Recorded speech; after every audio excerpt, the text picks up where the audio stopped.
I am a very big sore loser, and I've always been a sore loser. If you've been a fan of my gaming competitive content, you probably know that, where I crash out on multiple occasions if my editor wants to input some of those crash outs. You're going to complain the entire time. Type in chat. Type in chat. Stop donating. Stop sending bits. If you don't have money to donate, do not donate. No. No! Can you just play the game already? It was a fucking cutscene, you smooth brain. You dumb cuck. Holy fuck. What, do you want me to skip it? I can't. It's a fucking cutscene telling you the story about the game. Can you even play the game? Shut up. All I want is for voice chat to fucking work in video games. That is all I fucking want. Type in chat. Don't donate again. Sully, if you send another 3, I'm banning you. I'm letting you know. How do I open Steam audio settings? How do I open Steam audio settings?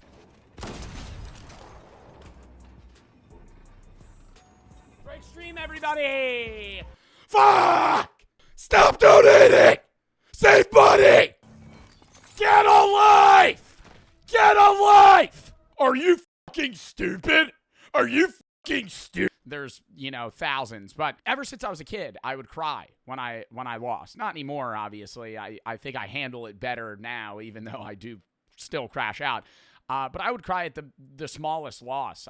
Literally losing an Uno game, losing a game of memory. I vividly remember playing memory with my mom and crying when I would lose. A game of memory where you flip cards over and you're supposed to match a turtle to a turtle and a crab to a crab. I cared so much that I would cry when I lost. And I don't remember why I got so upset then, right? Obviously, I know now the reason that I feel annoyed or angry when I lose. But it made me want to make a video on how societally and, you just animalistically, all humans really enjoy winning. And most of our society is built around competition and the idea of being a winner or a loser and why that even matters. Because most people don't really think about it. It's just something that is a part of your everyday life and you kind of give it no thought. Some people will relate humanity's need for competition and winning and losing to that of survival, right? Human nature, we are ingrained innately to fight each other in competition-based things, whether it be for food or for partners or to the death. There is always winning or losing outside of humans in nature, but there's also sporting competitions and video games and card games, board games. We play events and do things that don't relate to, our need for survival at all, more so entertainment, but we still relate that need to win in our own brain, right? We still care about winning, about something that doesn't really change our life in a meaningful way necessarily. And why is that? If you want to go the nature route, I think there's a few things that you could look at outside of humans that kind of show that competition is something that is needed and shown even outside of just basic, like, I'm going to kill you or you're going to kill me and one of us is going to win and live and one of us is going to die and lose. And you could see like small cubs, like bears or tiger kittens. I don't know if they're called kittens, but like you could see a lot of smaller animals as they grow up. They play fight their siblings. You could do it with your own dog. Your dog probably enjoys play fighting you depending on what type of breed of dog it is. And they're having fun, but they're still honing their skills and learning how to compete in a necessary need to survive, right? You compete as a kid to help train you for actual scenarios where you need to fight for your life, whether it be for food, a mate, or killing somebody to survive, right? Whether you're the prey or you're the predator in that situation. But competition in general is rooted in nature, right? I think it is drastically changed throughout time and throughout humanity, and that's kind of what I want to, majorly dive into. But I think that competition in general is directly rooted to our just need for survival, and winning and losing is heavily tied with many different aspects, and that's why we care so much. Winning in society today is generally tied to glory, life, wealth, and praise, right? You want to win. Everybody wants to win. Some people want to win more than others, but nobody really wants to lose, because losing is tied to obviously sadness, defeat, failure, weakness, and death. So that is kind of the culmination of why you care so much about winning, but there's so much more than that. I think winning and glory are very heavily connected. I think people want to win, not only just because they, tie it naturally to the idea of being alive and not dying when they lose. More so, winning equals praise, and praise equals acceptance in a society, which also ties back to nature, but it also gives you perks and enables you to obtain the things that you want, right? Winning monetarily in your job, winning in sports, winning in any aspect gives you an edge on the people around you and makes those people kind of perceive you in a better light. Even if they don't like you because they wanted to win, they still admire you or envy you for the fact that you won. People desire to be accepted in a society. It gives you a sense of safetyness and less social pressure, right? If you were accepted by the group and you're not an outcast, in nature, that gives you a higher chance of survival because you have a group that you can, kind of lean back on or kind of command if you are in a place of power where you've won so much that now people look at you and just ask you what they should do. Right. And you can see that today in politics and how countries are ran, where there are people that hold very high amounts of power and just command people to do what they want them to do, and they listen. I think there's also a definitive connection between competition and somebody's personality. And I think winning is an affirmation of oneself, whereas losing is kind of the tearing apart of your own individuality. You see this in small cases with your own friends or maybe even yourself. If you play ranked video games, especially if you've had friends that play ranked video games with you, you or your friends are probably the ones that physically crash out at a game loss, right? And a lot of people say it's just a game, and it is on surface level, but it's so much more than that, right? And people don't see that, right? I'm not going to sit here and say you should full on tilt when you lose in a gold match in Marvel Rivals, Valorant, or CS, but there's a reason why you freak out. It's not just the game that you care about. It's literally tied to you. And some people can't accept losing. And that's the friend that always blames their team. That's the friend that always has another reason why they think they lost. They full freak out. They break their controller. They rage so hard because they can't fathom the idea of losing, because winning is so heavily tied to them and who they are that losing kind of, disvalues them as an individual, right? And I also wanted to make a counterpoint here that I think acceptance of loss and acceptance of losing, not necessarily in the sense of death or mourning, but acceptance of loss in competition is what enables you to be a winner at some point, right? If you can never sit down in that ranked match or in that sports game and say, we lost at least in part because of me, even if you did the best in the game, even if you did the best on your team, you sometimes have to sit down and accept that loss and say, I'm the reason we lost, right? Even if you're not the major reason, say it's you, right? Because if you always pan that off to another individual, you're never actually going to get better. The people that are always hard stuck in ranked and always going to be the shittiest guy to play with on a team, regardless of how good they are in terms of technical skill, are the people that can't accept loss, right? Those are the guys that are hard stuck. They can never get out of their fucking rank because they're the worst people to fucking play with. It doesn't matter if they're good at shooting. It doesn't matter if they're good at fucking, running, if they're fast, if they can fucking catch a ball, if they can tackle somebody, if they're strong. It doesn't matter if you are a shitty teammate, right? And that goes back to winning equaling acceptance, right? And I think a lot of people that crash out when they lose and they blame their team, which, all of us have done time and time again, don't realize that you're trying to avoid what you don't want to happen when you lose, but you're effectively making it happen by crashing out because you lost, right? I'm getting on a side rant. The main thing that I wanted to talk about really is whether or not competition is good in a society, right? The capitalistic versus the communist mindset. Do we want to fuel a free market and fuel people to fully compete against each other and enable people to get way more powerful and way more wealthy than other people around them? Is that good? Is that bad? right? Is that a vice or is that a virtue? It's a common debate among many philosophers, which I'm going to talk about now. A common point Karl Marx will make, flash up an image of Karl Marx. You know, everybody knows Karl Marx, communism, Karl Marx, usually related with one another, Marxism in general, but, you know, that's another topic for another day. He effectively says that competition breeds competitive egoism, and that's kind of the downfall of a society, is that you enable or, I guess, foster the, I guess, self-centered, narcissistic individual that doesn't care about advancing the masses or them or their society.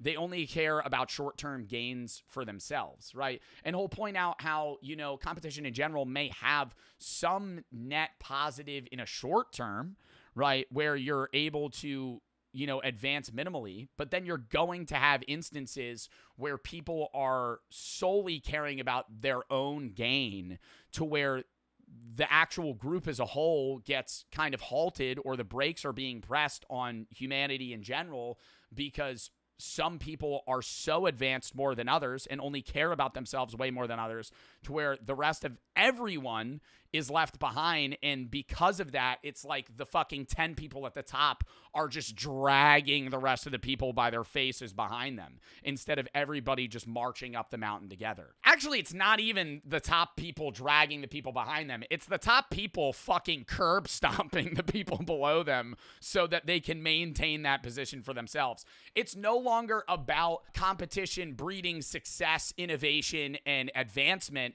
It's about competition for the sake of competition for the sake of winning, and giving yourself that self-satisfaction of power, because power is so, I guess, desired by the average person, that if you breed a situation where the main goal is success and power, you're going to have people that fully only care about that and nothing else. I think a better way that you can relate the short-term gains of capitalism is, or just capitalistic competition, right? Competition in society. I'm saying capitalism because that's usually what it relates to, is like free market capitalism.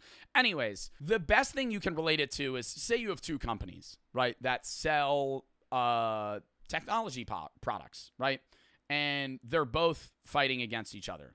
And it's a close battle. Right? What are they going to do? They're going to start lowering prices. They're going to give better wages to their workers. They're going to try and, you know, outdo the competition and make better products and do things that kind of snuff them out. And in a scenario where one competitor really wins, right? It's never close. Say they really win and they start developing a monopoly. Now they no longer need to advance. There's no motivation for them to advance, because there's no level of, like, you know, fair competition. And that's a point that Friedrich Nietzsche will make, is that you have instances where competition is really good and can breed, you know, advancement. I keep using the word breed. Can foster advancement. I keep using that word as well. Nietzsche says that you have instances where you can have, you know, competition that has positives. And Nietzsche actually likes the idea of competition. I'll get into that in a minute. But you're going to have instances where you have people that are doing so well that it demotivates the masses to actually do something, right? For example, say the world record 100 meter is 9.53 seconds, whatever Usain Bolt ran. And, you know, there's people that are within that margin. It may be broken one day. But let's say, for the sake of the argument, Usain Bolt runs a 9.5. And everyone else runs a 15-second 100 meter. And every competition, Usain Bolt's allowed to participate. Now, in that scenario, no one's ever going to try and win, because they will always be second place. And that society is where, like, if you have people that are making 5,000 times as much as you, right, and they will always make more than you, they will always be more successful than you, and their kids will do the same, and their kids will do the same. If you're a poor child, or you're a middle-class kid growing up in the United States, or any country for that matter, and you see these people that are making what you would make in a lifetime in a month or a year, why would you fucking care? Why would you ever try to compete, right? Because you're going to be competing against the people in your own class, in your own system. You're never going to actually advance in that ranking, right? And so Nietzsche will say that while competition is good, there's going to be instances, I actually wrote it down, let me find it, similar to any monopoly rules, right? He basically says that you need to remove certain individuals that are at such a greatness level to still keep that competition in place, right? Like, I think there's an actual term for it. It's like the removal of the best people. You would crush them. You have to get rid of the people that are so dominant that they remove the need for people to compete, right? Because if you have somebody, it'd be like having a bunch of fifth graders run against a fucking D1 athlete. They're not going to try, right? They might run against each other, but it doesn't help the system if you have people that are doing so much better than other people. His point is that capitalism is good and competition is good, but you can't have competition to where people are doing so much better than others that there's no point in even trying. He basically says that a will to power and win is what enables humans to thrive, right? If you give people a scenario where they're able to beat the people among themselves, they're going to try really hard. And even if they don't win, cumulatively, they've all put in more effort than they would if they didn't really care. So if you give them an incentive and a reason to try, right, and you enable them to outdo those alongside them, then they will, right? And even if they don't win, society as a whole is still being pushed forward at a much more rapid rate. And then Schopenhauer, another philosopher, throw up images of all these guys. I think it usually helps to see a fucking image of them. I don't know. I like looking at their face and being like, oh, that's what this guy thinks. Anyways, Schopenhauer is more of like the middle ground, I would say, of this, in my own opinion. He doesn't like the idea of competition. I'm looking at my notes here. He basically sees it as a potential for achievement, but also a destructive aspect of humanity, right? In multiple instances, competition doesn't enable people to grow. It only makes them want to win, right? If your goal is to win to advance society, that's good. But if your goal is to win, that's bad, right? If all you care about is getting the win, that's an issue. But if you care about getting a win for the motive of advancing as a people, that's what's good. And most people are only going to care about the win. But you have to put them in certain, this is not what he says, this is what I'm more saying. Most people are only going to care about a win, right?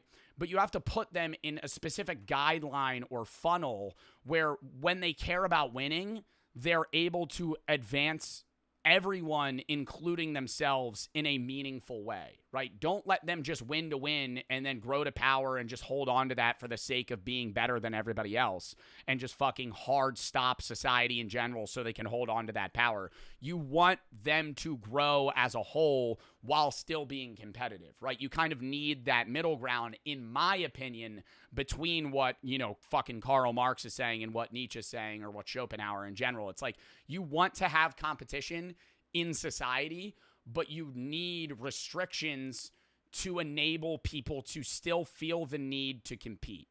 Because if you're somebody at the bottom in a highly competitive, that has been competitive for a long time society where people are now, the top 1% hold like fucking, an insane amount of wealth comparable to the other amount of people in the United States. The average wealth or the average income for an individual in the United States is like $60,000 or $70,000. If you remove the top 1,000 fucking people in the United States by wealth, it plummets by almost 50%. Now, you can't quote me on that exactly. You could look up the statistics. But when you actually look at how much the average American makes, you don't want to look at the average. You want to look at the median, because the median American is the real American. It's the middle American. The average is skewed by the people that are at the top, because in the United States, we have the most billionaires. It's the most people that are going to make the most money. And that's another foundational point, that those people remove you wanting to try, because it's like you never sit there in your life and go, hey, I want to be Jeff Bezos one day, because right, the average person watching this probably has a middle American income, or even maybe middle low class, maybe middle high. You're never going to be a billionaire, right? Maybe one person in our generation that's watching this video would ever be a billionaire. The odds are drastically low. You're never going to be at the top. Your goal is usually, I want to be a millionaire, right? I want to be rich, right? I want to be well off. I want to have a good family, good home. You have goals for yourself that you set. And those goals were much more achievable way back when, right? And this is more kind of a wealth statement, but if you go back to like the 60s and 70s when houses were more affordable and CEOs made less than the individuals, you know, below them, their own workers, or not less, but less than they do now, right? Still made 200 times what the average person made, but now they make like 2,000 times. In those instances, that competition was much more competitive. It was, people cared more, right? And when the government puts restrictions on people and on businesses to make them be competitive, that is what is best for society. This video really went off the rails. I have been basically, to round it off, I think competition is good under the right guidelines. I think we, by human nature, want to compete to win for a variety of reasons that are mainly tied to death and also social acceptance and power. But I think that's why another counterpoint or another random point that I want to make is I think like video gaming and like battling video games in general is like highly involved now in society because I think less and less people compete in a physical level. And I think that instead of fighting in wars and physically fighting other people, people still want some weird level of like violence or like, I guess, power in their hands. And I think video games kind of give that to people, which is going to be a weird take comparable to what like your parents might say, because a lot of people say like school shooters just fucking became school shooters because they played Call of Duty, where I think that, you know, everybody plays Call of Duty. So that's kind of a weird point to make. But just a counterpoint that I wanted to say is I think competitive video games that are violent have downsides, but I think people play violent video games and like them because it's kind of a replacement of you being in a weird survivalistic scenario where you need to be aggressive and, you know, fighting animals that are trying to attack you or hunt for food and shit, because all that's provided for you now if you work a job, right? We're in a society where you get specialized labor, right? You get really good at one thing and then the rest is provided for you if you pay, and it makes society a lot more effective, and it also makes competition a lot better because then you're able to get really good at one niche thing, and that can, you know, help advance, you know, your own little niche city, town, group, and then that, you know, broadcasts and evolves to a society getting a new invention. You know, the iPhone's created and a microwave's made, which is from war, which is another side conversation on how war kind of creates a lot of weird new inventions. Anyways, I think the main point is that I think competition is something that is involved in every human. I think some people care more than others about competing, and I think people care more about losing or winning more than others, not just competing in general. But most people, even if you're not somebody that plays sports or video games, you have something that you like being better than people at, right? Even if it's like you like reading a really good book, you like knowing a lot about movies, you like having knowledge about something. Your individual like niche, I guess, hobbies or, you know, things that you enjoy are low-level versions of competition. Even if you're not actively like staring at somebody and like seeing who's better at like knowing about coffee, there's like part of you that has that want of knowledge for it, but also so that you know more than other people. Right? There's always that little worm in the back of your brain that's going like, you need to be better than people at this. And I think that worm is louder for others, but I think it's there for everyone. And I don't know. I don't know where I want to end this video, but that's about it. Anyways, catch y'all in the next one.